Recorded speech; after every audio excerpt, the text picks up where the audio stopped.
Gameplay in Sonic games went through a roller coaster ride with nearly every other installment, changing up the formula in some way. The classic series started off as simple as they come, where you ran through levels at high speeds while you jumped or rolled your way through enemies.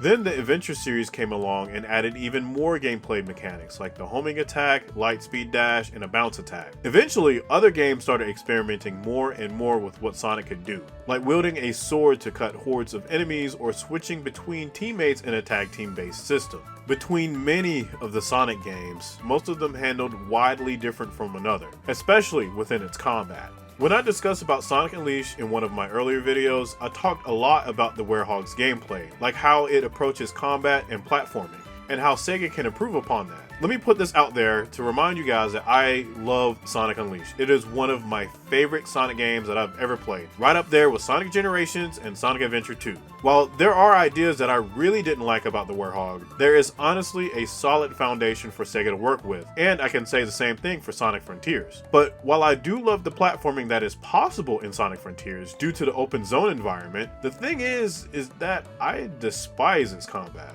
Well, maybe not despise it, more like it pisses me off. There was a video that I've made before Frontiers was released that did not age well at all. I sounded like a giddy little kid ready for his Christmas present, yet all I received was sprinkled covered coal. But it's not like the combat is completely terrible, since I believe that Sonic Frontiers has promise underneath the system. Like, there is something here, but every time that you try to dig around and find that something, the game keeps yanking the shovel out your hands while handing you other tools that either feel the same or completely overrides useful actions with moves that don't feel like much. And I'm going to continue on to what I mean, but first I want to remind you that there's a big old button underneath this video, and I really appreciate if you clicked on that if you like my content. I'm sorry, but my hands are tied. I gotta do this at least one time per 2 videos, and I'm well under that limit. But back to talking about Sonic Frontiers now. When you first go through Sonic Frontiers, you start off with your basic homing attack that lead into punches and kicks. You have 4 regular attacks followed by a final attack that you can direct with the control stick. Depending on which direction that you press, Sonic will perform a different animation that will knock the robots that he's fighting into a different direction. There are also dodges that he can do along with the parry. And let me tell you, this parry is utterly insane because you can hold it forever without timing it at all, and it works every time that you do it. In fact, it is so strong that anytime that you're sent flying from being hit, Sonic somehow gains the magical power of Peter Pan and just floats in the air, ignoring all laws of physics just by parrying. He also gains new abilities throughout the story like Grand Slam, Cyclone Kick, and Cross Slash after you go through each of the islands to rescue one of Sonic's friends. Grand Slam acts as a counterattack that you can do after a parry. Cyclone Kick allows Sonic to spin around in a tornado-like fashion while knocking enemies up, and Cross Slash blasts his targets with a constant stream of shockwaves. Aside from that, more of Sonic's previous moves returned in Sonic Frontiers, like his Stomp, Slide, Drop Dash, and even Spin Dash attack, which is brought back with the newest DLC update. These perform fairly normal, except since enemies can take a bit of a beating, we can actually see what additional properties that some of these other moves have. Like, if you perform Sonic's Stomp above an airborne enemy, you can send them flying downwards. Or with Spin Dash, you can knock enemies away. One additional mechanic that Frontiers has established is Sonic's new ability called Salute. This ability allows Sonic to perform this colorful streak that enables him to draw shapes, which can grant him rings, EXP, and tokens. It also allows him to circle around objects to activate them, or ensnare his opponents with a wind-like attack, which can knock enemies upwards. With this launcher, you can follow up with a homing attack that leads into your other combat tools.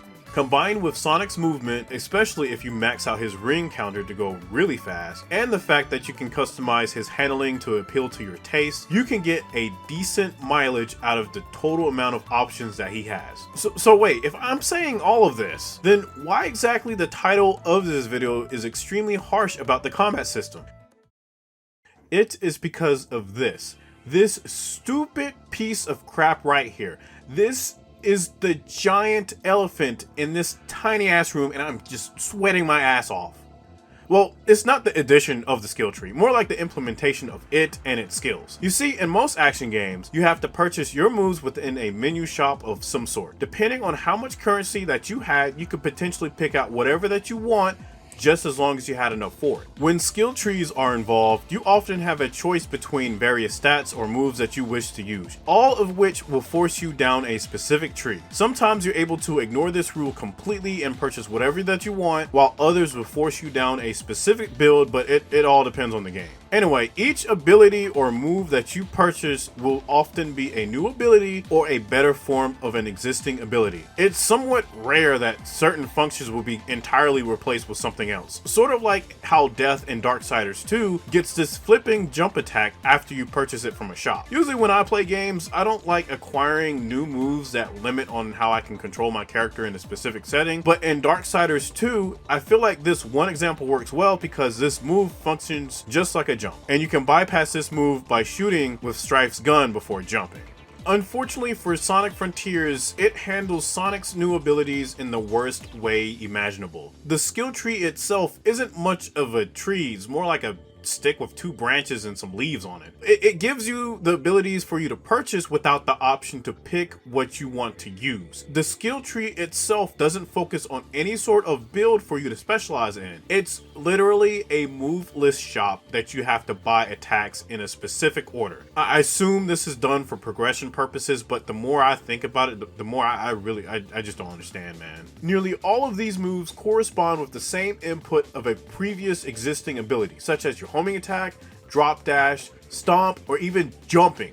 When you gain a new ability, you are limited on how you fight enemies, because every time that you try to use any of his legacy moves, Sonic will suddenly execute the new skill that you purchased within the skill tree, or any other move that you gain throughout the story, like using cross slash. It's like, dog, I'm just trying to jump after a boost. Why am I spamming key blast like I'm Vegeta on a losing streak when I just want to jump? I just want to jump. Please! There are a few ways that you can bypass this. 1. Dodging after attacking. If you wait about half a second after you dodge, most of the time you'll be able to do some of your normal actions, mostly stomping. You can also double jump too, which makes things even easier and more consistent to perform. Unfortunately, Sonic Boom replaces the spin dash while you're in the air, so you need to land in order to use spin dash. And I kind of like using spin dash in the air because I can just start it up and zip around the moment I land. You can also knock enemies away in the air too, but sometimes it won't even matter after you dodge because you will still continue to do your special attacks. Specifically, if you stomp attack right after a dodge, it is completely random. I've tried it multiple times while contacting various people who played Sonic Frontiers, and it is indeed random. Another thing you can do is use your regular moves on the ground, which again only works for certain button sequences. And here's the funny part. If you take a closer look at the criteria for these moves, it will say that you can perform them in the air or during a combo. Yet, when you dash on the ground and try to perform a slide, or if you simply just try to perform a drop dash, they are overwritten by the moves in the skill tree. And the worst part about all of this is that all of these moves barely do anything different from each other.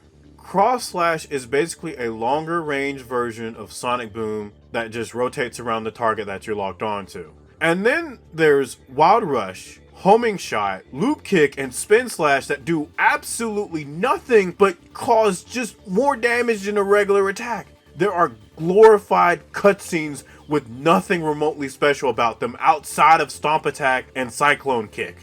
At least you can cancel these moves, right? You can cancel out of all of them, right? No, because Homing Shot is the one move that you cannot cancel. You try to, you're going to be met with the cutscene, and you're going to have to like it. Every time that you boost and you want a homing attack, you will do a Homing Shot, which is the dumbest input I've ever seen. When you actually go out your way to fight the various enemies and guardians in the islands that you come across, you'll come to realize that there are different enemy types that have their own way of interacting with the player. Some of these guardians and enemies act as very quick puzzles for you to solve, that will die in one hit, and others will behave like platforming challenges that can be somewhat entertaining. Within these challenges, some are a little bit weird, especially with the Strider boss fight, because these energy balls have a mind of their own, and the moment they sense you switching to a different rail, they will follow you relentlessly. Luckily, you can beat Strider in one cycle without worrying about them. There's also the ghost fight that basically acts like a death timer while you're going through an obstacle course destroying these statues. The first time I saw this, I freaked out. I didn't know what was going on. I thought this was just a regular portal for me to go through, and then suddenly my health is being drained. But admittedly, I thought this guardian was really cool. For the other type of enemies that you fight, these guys act like actual enemies for you to engage with. I'm mainly talking about the soldiers and the ninjas. After I obtained more moves in my skill list while going through the game, this is the part where I realized the combat was complete baby booty butt cheeks. I'm talking about the butt cheeks from the ugliest baby that you've ever seen, and you gotta change its diaper because that ugly baby pooped itself. That kind of baby booty butt cheeks. As I stated earlier, you have to deal with your special moves overriding your other actions. So at times it feels like the controls are just glitching out, but then you realize that this is how the controls were implemented. And the more I pondered about it, the more it began to dawn on me that it makes complete total sense. Hear me out. It may not make sense for a guy like me, or maybe even a person like you, but it makes sense to a person who's completely new to games as a whole. They don't know what they're doing, as in they're mashing buttons for the sake of it. So when they encounter an enemy that requires you to fight 1v1, they're fighting this enemy and then they see all these pretty animations play out and they're feeling pretty confident about it. At least that's how I envision Sega believes how these people would think. Because these controls are mapped in such a way that if you are mashing buttons, you're going to come up with all sorts of combos, unwillingly. This is cranked up to extraordinary levels when you reach the Titans. The Titans become a giant punching bag for you to fight, along with having the most broken parry in existence. These boss fights were carried by the music alone, which is really good. But it's as if Sega was dangling keys in front of their audience, representing by these flashy animations and the music to mask on how unpolished some of these fights are. And it worked on my dumb ass because I was hyped as hell the first time I fought these guys. But all jank aside, they're okay. I mean, they're only boss fights, so I'm not expecting much from a Sonic game, but they are really jank. Also, I hate to say this, but I feel like I jinxed the final boss because we've come full circle. Spawning a bunch of crap to dodge does not equal a fun boss fight for Sonic fans. This isn't a bullet hell game. Yeah, I said that in my Sonic Omens video, and now it's in the game. While I don't mind bullet hell at all, the last thing I expect for a final boss was a bullet hell minigame. But it's Sega, so Sega's gonna Sega.